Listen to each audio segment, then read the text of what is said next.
Bismillahirrahmanirrahim. Assalamualaikum warahmatullahi wabarakatuh.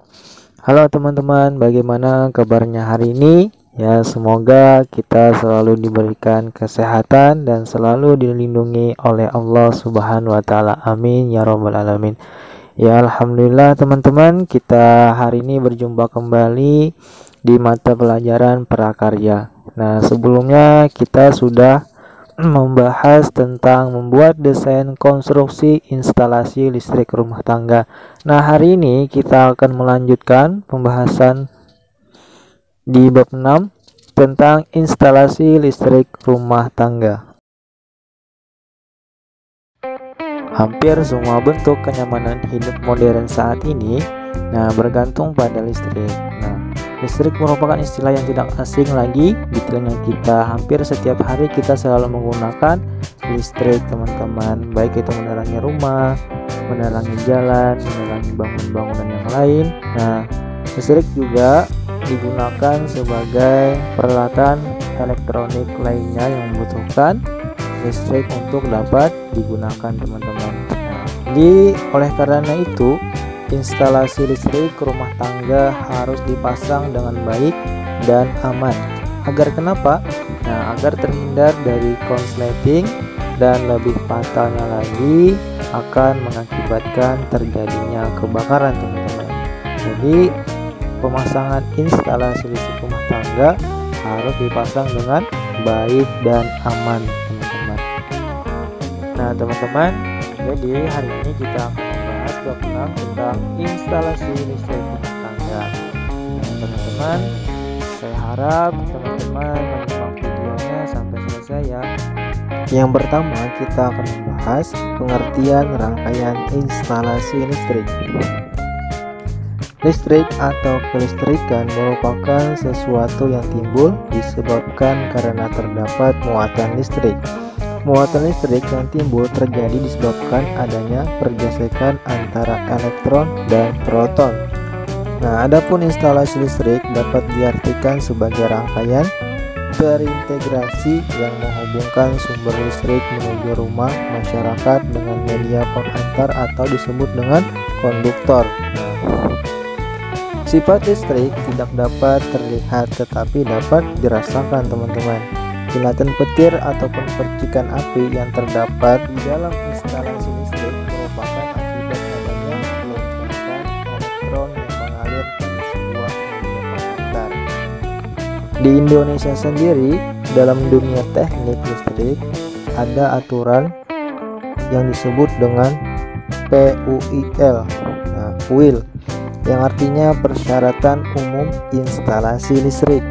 Dalam suatu perancangan, produk yang dihasilkan adalah gambar dan analisa, teman-teman.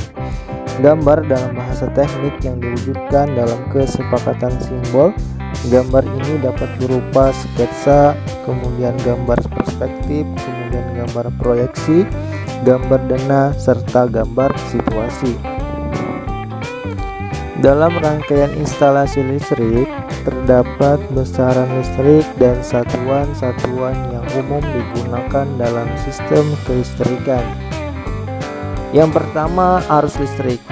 Sudah kita ketahui kalau arus listrik ini terbagi menjadi dua, teman-teman, yaitu arus searah atau DC. Kemudian yang kedua, arus bolak-balik atau AC, teman-teman. Arus listrik adalah banyaknya muatan listrik yang disebabkan dari pergerakan elektron-elektron mengalir melalui suatu titik dalam sirkuit listrik tiap satuan waktu. Arus listrik dapat diukur dalam satuan coulomb per detik atau ampere, teman-teman.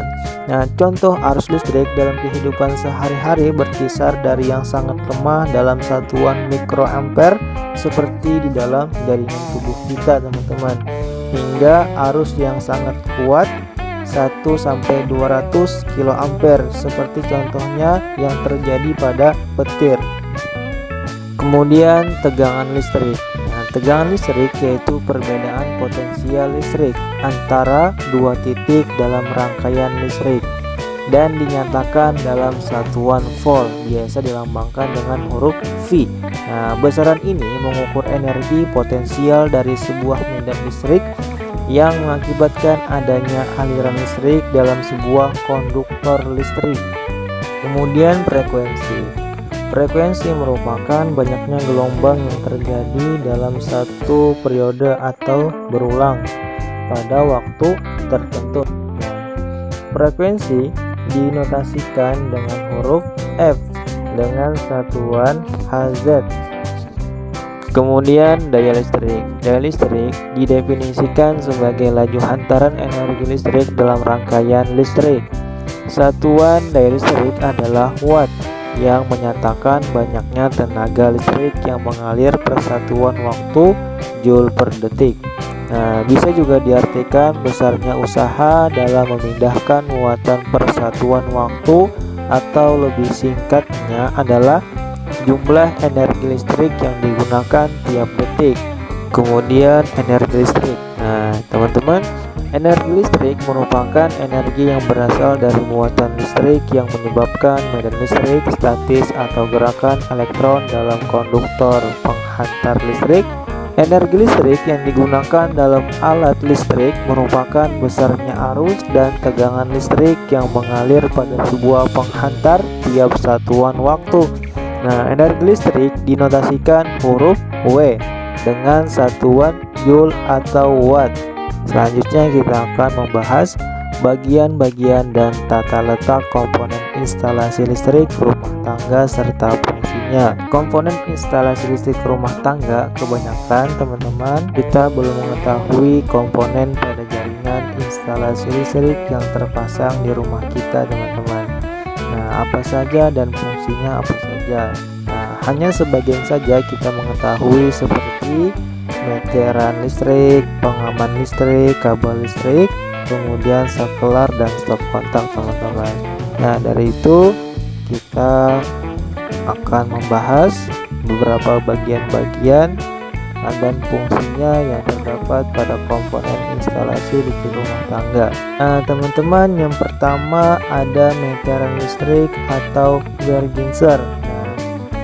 Meteran listrik merupakan alat yang berfungsi sebagai pembatas daya listrik yang masuk ke rumah. Nah, sekaligus juga berfungsi sebagai pengukur jumlah daya listrik yang digunakan rumah tinggal tersebut dalam satuan kilowatt hour. Nah, pada meteran listrik ini terdapat 3 bagian utama, yaitu yang pertama miniatur circuit breaker atau MCB.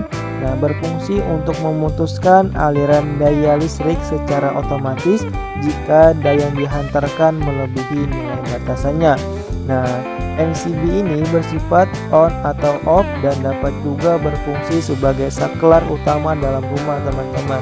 Nah, jika MCB ini dalam kondisi off, maka seluruh aliran listrik dalam rumah pun terhenti. Nah, saklar ini biasanya dimatikan pada saat akan dilakukan perbaikan instalasi listrik rumah.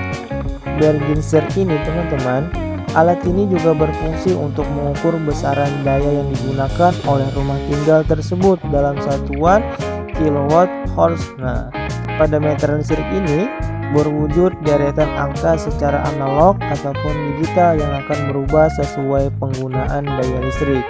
Nah, yang ketiga, fungsi dari meteran listrik juga sebagai spin control, teman-teman. Nah, merupakan alat kontrol penggunaan daya dalam rumah tinggal dan akan selalu berputar selama ada daya listrik yang digunakan. Perputaran spin control ini akan semakin cepat jika daya listrik yang digunakan semakin besar, dan akan melambat jika daya listrik yang digunakan berkurang atau sedikit, teman-teman. Nah, pada kabel output pada meteran listrik biasanya terdapat 3 kabel, teman-teman, yaitu kabel fasa, kemudian yang kedua kabel netral, dan yang ketiga kabel ground yang dihubungkan ke tanah. Nah, listrik dari PLN harus dihubungkan dengan meteran listrik terlebih dahulu sebelum masuk ke instalasi listrik rumah tangga atau tempat tinggal, teman-teman. Selanjutnya, pengaman listrik. Nah, pengaman listrik atau sering dikenal dengan istilah sekring merupakan bagian yang sangat penting.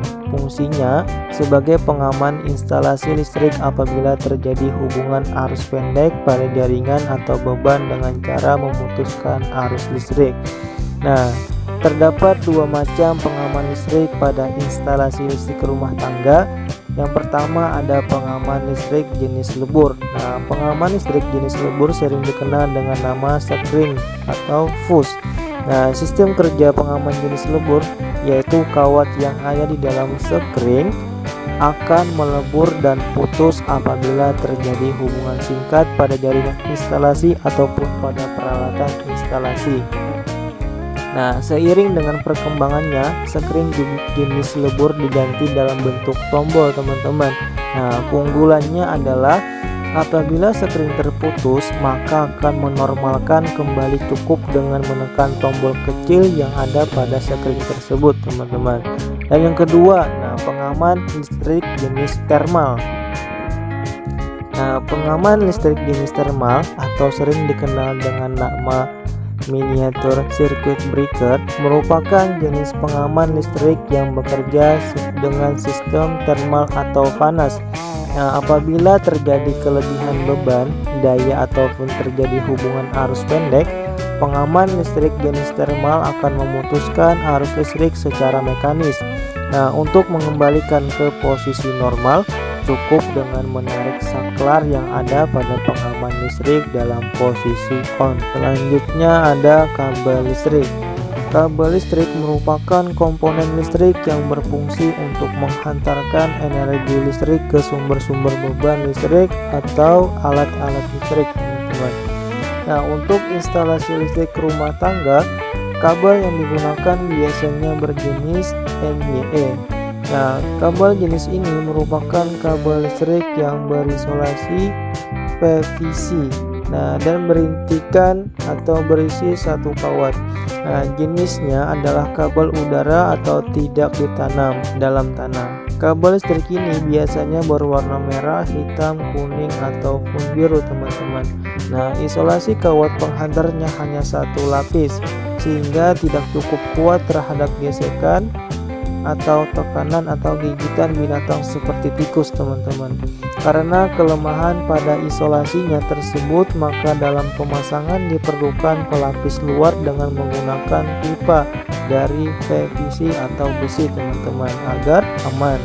Dan kemudian ada jenis kabel NYM, teman-teman. Nah, jenis kabel NYM ini merupakan kabel listrik yang berisolasi PVC dan berintikan kawat lebih dari satu, ada yang 2, 3, ataupun 4.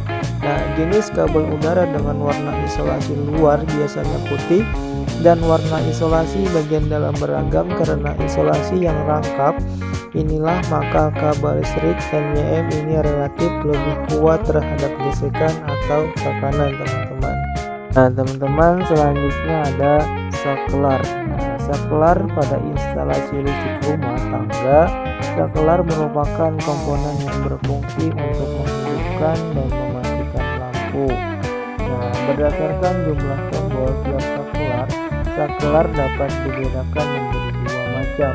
Yang pertama, saklar tunggal. Nah, saklar tunggal merupakan saklar yang hanya mempunyai satu buah kabel input yang terhubung dengan sumber listrik serta kabel output yang berhubung dengan beban listrik atau alat listrik yang digunakan.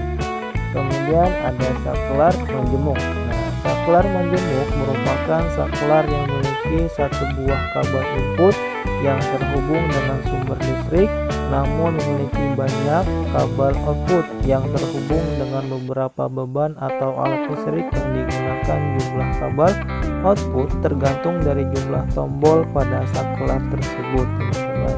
Nah, teman-teman, selanjutnya ada stop kontak. Stop kontak merupakan bagian terminal akhir yang terdapat dalam rangkaian instalasi listrik rumah tangga. Nah, pada instalasi listrik rumah tangga, pemasangan stop kontak selalu terpasang permanen pada tembok atau dinding. Nah, berdasarkan tempat pemasangannya, Stop kontak dibagi menjadi dua macam, yaitu yang pertama stop kontak in-bow atau merupakan stop kontak yang dipasang di dalam tembok. Nah, dan yang kedua ada stop kontak out-bow yang dipasang di luar tembok atau hanya diletakkan di permukaan tembok pada saat berfungsi sebagai stop kontak portable.